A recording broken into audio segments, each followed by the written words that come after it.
எந்த நேரத்திலும் இந்த வார்த்தை தான் நம்முடைய வாயிலிருந்து வெளிப்பட வேண்டும். குறையாவே இருந்தாலுமே கூட, கஷ்டமே ஏதோ கொஞ்சம் இருந்தாலும் கூட, சிரமங்களும் நெருக்கடிகளும் நம்மளை சுற்றி இருந்தாலும் கூட அல்ஹம்துலில்லாஹ் அப்படின்னு சொன்னோன்னா நிச்சயமாக அந்த வார்த்தையின் பரக்கத்தினாலே அல்லாஹ் நம்முடைய சிரமங்களையும் கஷ்டங்களுக்கும் தீர்வை தருவான். இந்த அல்ஹம்துலில்லாஹ்னு சொல்லும்பொழுது எனக்கு ஒரு கதை ஞாபகம் வருது. முல்லா நஸ்ருதீன் இருக்கிறார, வேடிக்கையான ஒரு விகடகவி. அவருக்கு ஒரு ஆசை, சந்தையில் போய் ஒரு வித்தியாசமான குதிரை வாங்கணும்னு ஆசை அவருக்கு. யாருமே ஊரில் வச்சுக்கக்கூடாது, அந்த மாதிரியான ஒரு குதிரை வாங்கணும். சுற்றி சுற்றி பார்த்தாரு, கிடைக்கல. கடைசியில் ஒரு குதிரை மாட்டுச்சு. எப்படி மாட்டுச்சு அப்படின்னா, அந்த குதிரையினுடைய ஓனர் சொன்னால், இந்த குதிரை வித்தியாசமான குதிரை. என்ன வித்தியாசமான குதிரை முதல்ல சொல்லு நீ அப்படின்னாரு. இல்லை, அல்ஹம்துலில்லாஹ்னு சொன்னால் வேகமாக ஓடும், சுப்ஹானல்லாஹ்னு சொன்னால் நிற்கும். அடேங்கப்பா, முல்லாவுக்கு ரொம்ப சந்தோஷம். ஒரு கல்ல ரெண்டு மாங்காய், தஸ்பீ சொன்ன மாதிரி ஆச்சு, குதிரையில் ஏறி உட்காந்து பயணித்த மாதிரி ஆச்சு. ரொம்ப சந்தோஷம் அப்படின்னு சொல்லி அந்த குதிரையை காசு கொடுத்து வாங்கிட்டு போகிற வழியிலே சொல்லிக்கிட்டே போனார், என் குதிரைக்கு தஸ்பீஹ்லாம் தெரியுமாக்கும், நான் சொன்னதெல்லாம் கேட்குமாக்கும் அப்படின்னு சொல்லிக்கிட்டே போனார். ஒரு குறிப்பிட்ட எல்லை வரை போனார். அதுக்கு மேலே அவரால் நடக்க முடியாது, ஏறி தான் உட்காரணும். ஏறி உட்கார்ந்தார் பாருங்க, அந்த விரிப்பு நல்ல அழகான பஞ்சு மெத்த மாதிரி இருந்துச்சு.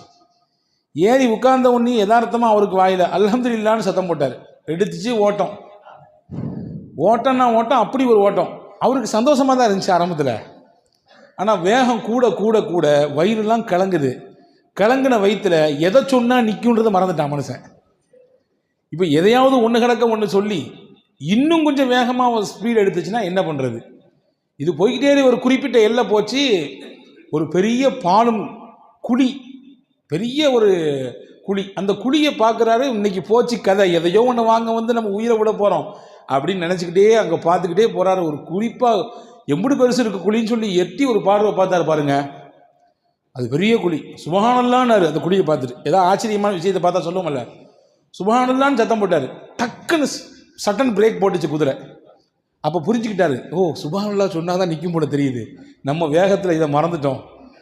எல்லா விதத்தும் அல்லாஹ் தான் பாதுகாப்பானவன். இந்த குழியிலிருந்து நம்மளை அல்லாஹ் தான் பாதுகாத்தான். யா அல்லாஹ் உனக்கே எல்லா புகழும், அல்ஹம்துலில்லாஹ். மறுபடியும் என்ன ஆயிருக்கும் கதை? கந்தலாயிருக்கும் இல்லையா? அன்பான சகோதரர்களே, வாழ்நாள் முழுக்க நமக்கு சிரமமோ நெருக்கடியோ கஷ்டமோ அல்ஹம்துலில்லாஹ் சொல்லி பழக வேண்டும். அதுக்கு கேட்காதீங்க முல்லா மாதிரியே அல்ஹம்துலில்லாஹ் சொல்லணும் அப்படின்னு கேட்காதீங்க. அன்பு சகோதரர்களே, இன்றைக்கு ஓதிய வசனத்திலே ஒரு செய்தி. சூரா யூனுஸ் என்கின்ற அத்தியாயம் ஓதப்பட்டது. அந்த யூனுஸ் அத்தியாயத்திலே அல்லாஹ் தஆலா சொர்க்கத்திலே சொர்க்கவாதிகள் என்ன வார்த்தைகளை பயன்படுத்துவாங்க, என்ன வேர்ட்ஸ் அதிகமாக யூஸ் பண்ணுவாங்க அல்லாஹ் சொல்கிறான். இன்னைக்கு உலகத்தில் நமக்கு வாழணும்னா மூச்சு தேவை. உள்ளே இழுக்கிறோம், வெளியே விடுறோம். இதில் ஏதாவது ஒன்று தடைப்பட்டு போனாலும் வாழ்க்கை முடிஞ்சு போச்சு. அப்படிதான் சொர்க்கவாதிகளின் மூச்சு என்ன அப்படின்னா, அல்லாஹ் சொல்கிறான் தஸ்பீஹும் தஹ்மீதும். உள்ளே இழுக்கும்போது சுப்ஹானல்லாஹ் சொல்லுவாங்க, வெளியே இழுக்கும்போது அல்ஹம்துலில்லாஹ் சொல்லுவாங்க. தாவாஹும் ஃபீஹா சுப்ஹானக்கல்லாஹும்ம வ தஹிய்யத்துஹும் ஃபீஹா ஸலாம். சொர்க்கத்திலே சொர்க்கவாதிகள் அவர்களுடைய தஸ்பீஹ் என்னவாக இருக்கும்? சுப்ஹானல்லாஹ்வாக இருக்கும். அவங்க சந்திச்சு கொண்டா என்ன சொல்லுவாங்க? அஸ்ஸலாமு அலைக்கும் என்று பரிமாறிக்கொள்வார்கள். அவங்களுடைய வார்த்தையில் பெரும்பாலும் அவங்க பயன்படுத்துறது அல்ஹம்துலில்லாஹ். துவக்கம் சுப்ஹானல்லாஹ், இடையில் சலாம், முடிவிலே அல்ஹம்துலில்லாஹ். இதை தான் அவர்கள் அதிகப்படியாக பயன்படுத்துவார்கள் என்று அல் குர்ஆன் ஷரீஃப் நமக்கு தெளிவுபடுத்துகிறது. அன்புக்குரிய சகோதரர்களே, நல்ல உணவை நாம் சாப்பிட்றோமா இல்லையா? எத்தனையோ நபர்கள் உலகத்திலே எச்சில் இலையில் கிடைக்கக்கூடிய உணவு தான் அவர்களின் வயிற்று பசியை ஆற்றுகிற உணவு. உலகத்திலே பசியோடி ஒரு புறம் பார்த்தால் அதிகப்படியான டன் கணக்கிலே உணவு விரயமாகிறது. அதே மறுபுறம் பார்த்தால் ஒரு வேளை சாப்பாட்டுக்கு கூட உணவில்லாமல் பசியோடு இரவை கழிக்கக்கூடியவர்களுடைய பட்டியல் லட்சக்கணக்கில் கூடி இருக்கிறது. இப்போ நல்ல சாப்பாடு எல்லாம் தர்றான், அதே மாதிரி நல்ல தண்ணியை குடிக்கிறோம், நமக்கு நினைக்கிற மாதிரி தண்ணி நமக்கு கிடைக்குது. அதே மாதிரி நம்முடைய உடல் உறுப்புகள்லாம் சலாமத்தாக இருக்குது. ஏதாவது அவயங்கள் துண்டாக இருக்கிறதா அல்லது இழப்பு ஏற்பட்டிருக்குதா? இல்லை, அல்ஹம்துலில்லாஹ். ஓரளவுக்கு உடல் உறுப்புகள் சலாமத்தாக இருக்கிறது. அதே மாதிரி நமக்கு அல்லாஹ் பெற்றோரை தந்திருக்கான். இவங்க தான் பெற்றோர், இவர் தான் அப்பா, இவர் தான் அம்மான்னு நமக்கு தெரியுது. உலகத்தில் எத்தனையோ பேர் தன்னை பெற்றவங்க யாருன்னே தெரியாது, அவங்களுக்கு தான் பிறந்த ஊர் என்னன்னு தெரியாது. நாடு என்னன்னு தெரியாது. அப்படியே நாடோடிகளாக வாழ்பவர்கள் உலகத்திலே உண்டு. அதே மாதிரி அல்லாஹ் தஆலா நமக்கு சந்ததிகளை தந்திருக்கிறான், பிள்ளைகளை தந்திருக்கிறான். எத்தனையோ பேர் பிள்ளை வேண்டும் என்ற ஏக்கத்தில் இருப்பவர்கள் உண்டு. அதே மாதிரி ரப்புல் ஆலமீன் அல்லாஹ் ஏதோ கொஞ்சம் நஞ்ச ஆரோக்கியத்தை நமக்கு வைத்திருக்கிறான். நிறைய பேருக்கு ஆரோக்கியம் ஃபுல்லாக இருக்குது, ஒரு சில பேருக்கு நெருக்கடிகள் இருக்கத்தான் செய்யுது. ஆனால் நீண்ட வருஷங்களாக பல்லாண்டு காலமாக படுக்கையில் கிடக்கக்கூடிய நிலையிலிருந்து அல்லாஹ் நம்மளை பாதுகாத்துட்டான். இது எல்லாத்துக்காக நீ அல்லாஹுக்கு ஒரு நாளைக்கு எத்தனை அல்ஹம்துலில்லாஹ் சொல்லணும், எத்தனை தடவை அல்லாஹ்விற்கு நாம் நன்றி செலுத்த வேண்டும். அன்பு சகோதரர்களே, நன்றி செலுத்தியவர் நிச்சயமாக ஒரு காலம் அவருக்கு குறை வராது என்று குர்ஆன் சொல்கிறது. நீங்கள் உங்களுக்கு கொடுக்கப்பட்ட அருளுக்கு நீங்கள் நன்றி செலுத்தினால் நிச்சயமாக இன்னும் மேலே அதிகமாக தருவேன் உங்களுக்கு. ஒன்றும் இல்லைங்க, சாதாரணமாக பார்ப்போம். ஒரு நண்பர் தன்னுடைய மாமனார் நல்ல விலை உயர்ந்த வாட்ச், ரேடோ வாட்ச் வாங்கி கொடுத்தார். அதை போட்டு தன்னுடைய நண்பர்கிட்ட காட்டினார். இல்லையா, மாமனாருடைய அன்பளிப்பு எவ்வளோ தெரியுமா, 2.5 லட்சம் ஆகும் அப்படின்னாரு. அதை நினச்சி சந்தோஷப்பட்டு அதை வாங்கி கொடுத்த மாமனாருக்கு ரொம்ப மனப்பூர்வமான இதயத்திலிருந்து மகிழ்ச்சியையும் நன்றியையும் தெரிவித்து கொண்டார். இது ஒரு புறம். நான் கேட்கிறேன், ரேடோ வாட்ச் வாங்கி கொடுத்த மாமனாருக்கு நன்றி என்றால் அதை கட்டுவதற்கு கையை தந்திருக்கக்கூடிய அல்லாவிற்கு, அந்த மணியை பார்ப்பதற்கு கண்ணை தந்திருக்கக்கூடிய அல்லாவிற்கு, சின்ன முள்ளு இத்தனையில் இருந்தால் பெரிய முள்ளு இத்தனையில் இருந்தால் இத்தனை தான் மணி என்பதை சிந்தித்து உணரக்கூடிய ஆற்றலை, சிந்தனை திறனை தந்த அல்லாவிற்கு எத்தனை நாட்கள் நாம் நன்றி செலுத்த வேண்டும், அல்ஹம்துலில்லாஹ் சொல்ல வேண்டும்.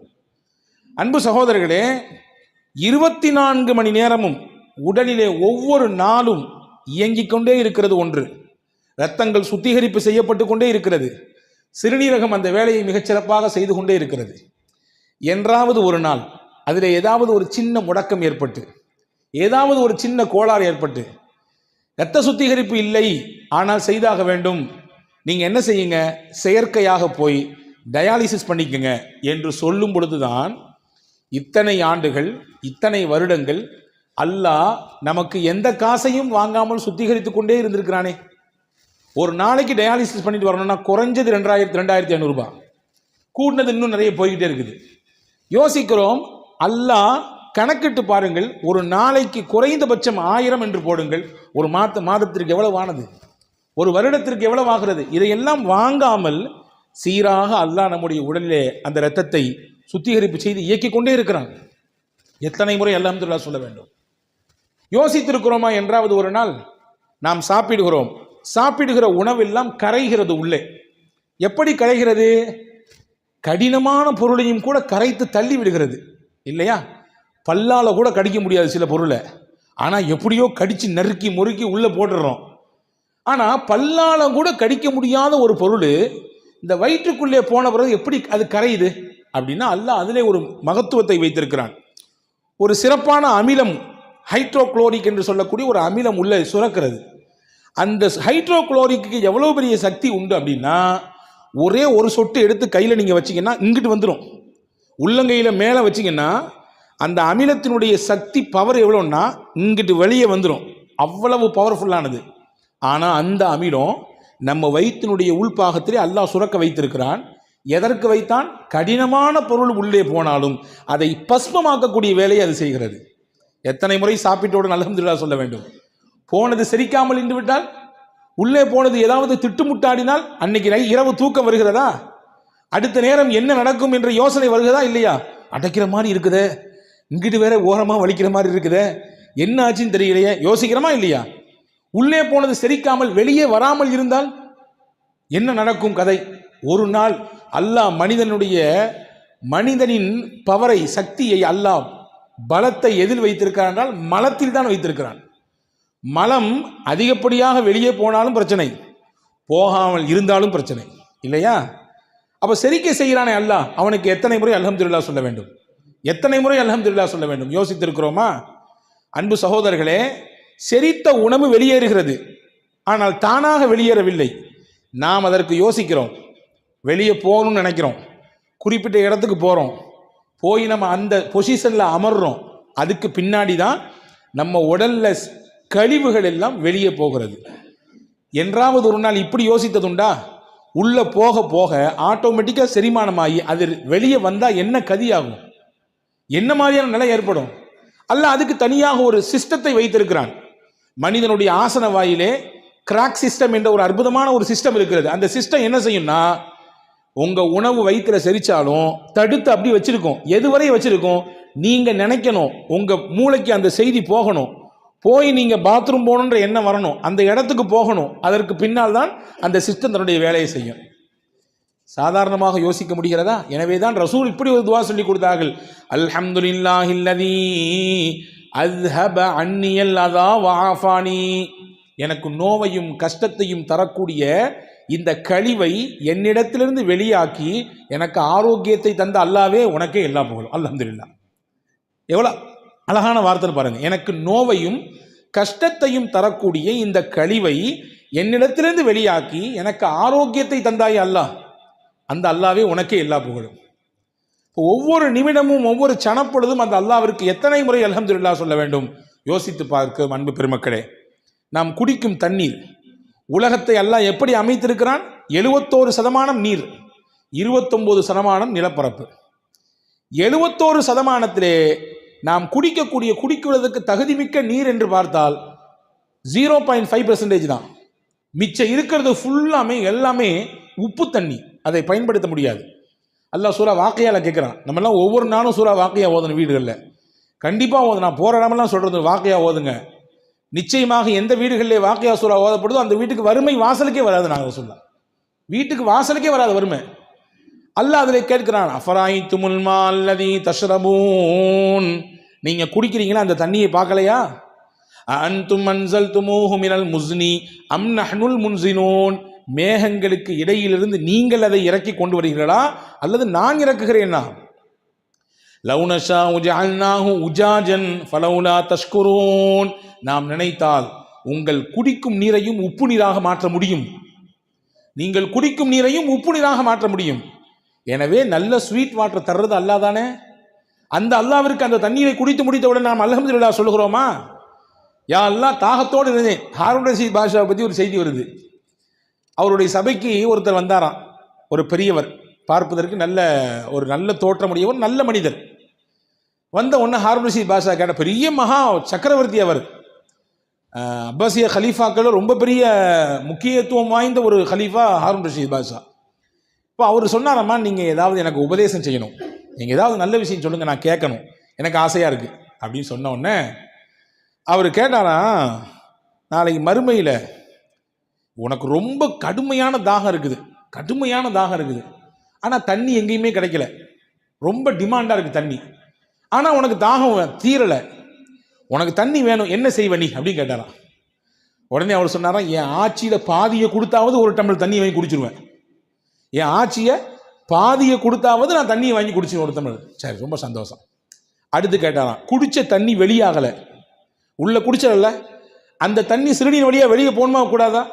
உள்ள தேவையான மினரல்ஸ் எல்லாம் உடம்புக்கு போயிட்டு எதுவெல்லாம் உடம்பிலே கெட்டதாக இருக்கிறதோ கழிவாக இருக்கிறதோ அதுவெல்லாம் சிறுநீர் வழியாக வெளியேறணும், வெளியேற மாட்டேங்குது, பெரிய கஷ்டமாக இருக்குது, அதில் என்ன செய்வேன்னு கேட்டாராம். எப்படியாவது மருத்துவர்கள் வச்சு முயற்சிப்பேன், கிடைக்கல, என்ன செய்வேன்? என் ஆட்சியில் பாதியை கொடுத்தாவது நான் என்னுடைய உள்ளே போன தண்ணியை வெளியேற்றுறதுக்கு என்ன வழி உண்டோ அதற்கான ஏற்பாடு உண்டோ செய்வேன். உடனே அந்த பெரியவர் சொன்னாராம், பார்த்துக்கப்பா, உன் மொத்த ஆட்சியும் ஒரு டம்ளர் தண்ணி இருக்கு, முடிஞ்சு போச்சு. உன் மொத்த ஆட்சி எதுக்கு தான் சமம்? ஒரு டம்ளர் தண்ணீருக்கு தான் சமம். அல்லாவை பயந்து அல்லாவுக்கு நன்றியோடு வாழ்ந்து கொள். எல்லாம் இருக்கு, என்கிட்ட கார் இருக்குது, நல்லா படிச்சிருக்கேன், நிறைய பேங்க் பேலன்ஸ் இருக்குது, அல்ஹம்துலில்லாஹ் போதுமான அளவுக்கு சொத்து இருக்குது, என்ன வேணாலும் பார்த்து அப்படின்ற மனப்பால் குடிச்சிட வேண்டாம்.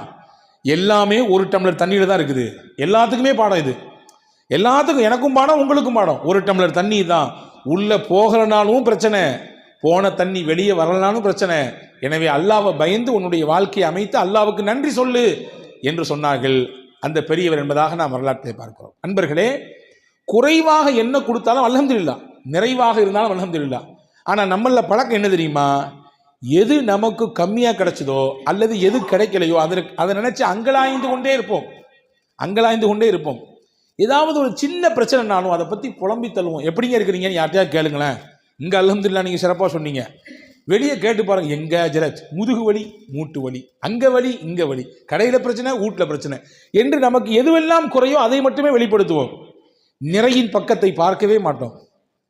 அன்பர்களே, எது கிடைக்கிறதோ அது குறைவானாலும் அல்ஹம்துலில்லாஹ் என்று சொன்னால் அல்லாஹ் நிறைவாக தருவான். பாருங்கள், ஒரு செய்தியோடு முடிக்கிறேன். பெருமானா ஸல்லல்லாஹு அலைஹி வஸல்லம் முஸ்னத் அஹமதில் இந்த ஹதீஸ் வருகிறது.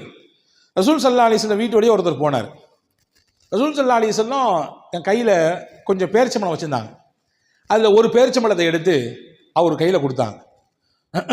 ஒரே ஒரு பேரிச்சம்பழம், இதை வாங்கிட்டு என்ன செய்கிறது அப்படின்னு திருப்பி கொடுத்துட்டார். அதை என்ன செஞ்சார்? வாங்கி கொடுத்தது நீங்களும் நானும் அல்ல, இறை தூதர் முகமது ஸல்லல்லாஹு அலைஹி வஸல்லம்.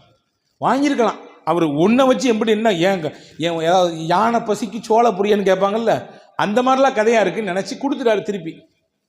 ரசூல் சிரிச்சுக்கிட்டே இருந்தாங்க. அவர் போயிட்டார். இன்னொருத்தர் வந்தார். அதே மாதிரி ரசூல்லா கொடுத்தாங்க ஒரு பழத்தை எடுத்து கையில். அவர் ரொம்ப பவ்யமாக குனிஞ்சு வாங்கிட்டார். நபி ஸல்லல்லாஹு அலைஹி வஸல்லம் தர்றாங்க. கொடுத்தது உங்களுக்கான சின்ன பழமாக இருந்தாலும் தர்றது அல்லாஹ்வின் தூதர். எனவே ரொம்ப மரியாதையாக வாங்கினார். ரசூல் ஸல்லல்லாஹு அலைஹி வஸல்லம் என்ன செஞ்சாங்க? உள்ள உம்மு சலமா ரதியல்லாஹு ஒருத்தர் ஒரு பிள்ளையை அனுப்பி ஒரு 40 திர்ஹம் கையில் இருக்கு வாங்கிட்டு வாங்கினாங்க. உள்ள உம்மு சலமா அம்மாட்ட 40 தங்க காசு இருக்கு வாங்கிட்டு வாங்கினாங்க. அந்த புள்ள போய் வாங்கிட்டு வந்தார். ரசூல் ஸல்லல்லாஹு அலைஹி வஸல்லம் அந்த ஒரு பேரிச்சம்பழத்தை ரொம்ப அருமையாக வாங்கி அல்ஹம்துலில்லாஹ் சொன்னார்ல, அவர் கொடுத்தாங்க. நீ அல்ஹம்துலில்லாஹ் சொன்னதுனால அல்லாஹ் உனக்கு கொடுத்த கிஃப்ட் இதுன்னாங்க.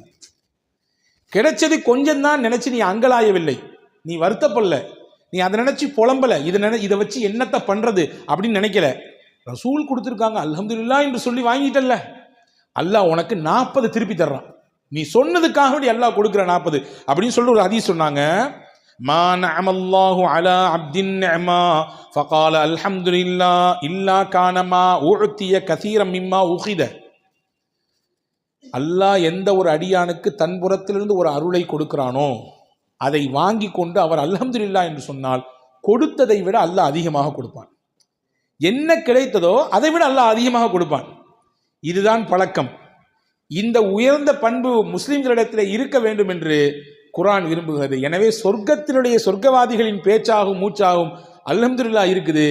நீங்களும் உங்களுடைய வாழ்க்கையில உங்க அல்ஹம்துலில்லாஹ்வை நீங்க பேச்சாகும் மூச்சாகும் அமைத்து கொண்டால் உங்களுக்கும் அந்த உயர்ந்த சொர்க்கத்தை போய் சென்றடைய முடியும் என்கின்ற அழகிய விஷயத்தை அல் குர்ஆனிலே சூரா யூனுஸ் என்கின்ற அத்தியாயத்தின் இந்த வசனத்தின் வழியாக நமக்கு அல்லாஹ் எடுத்து எம்புகிறான். இன்ஷா அல்லாஹ் சொல்லலாமா எல்லாரும்? அல்ஹம்துலில்லாஹ். அல்லாஹு தாலா தௌஃபீக் செய்வானாக. முழுமையாக அவனை விளங்கி நல்லமல் செய்யக்கூடிய வாய்ப்பை அல்லாஹ் நசீபாக்குவானாக.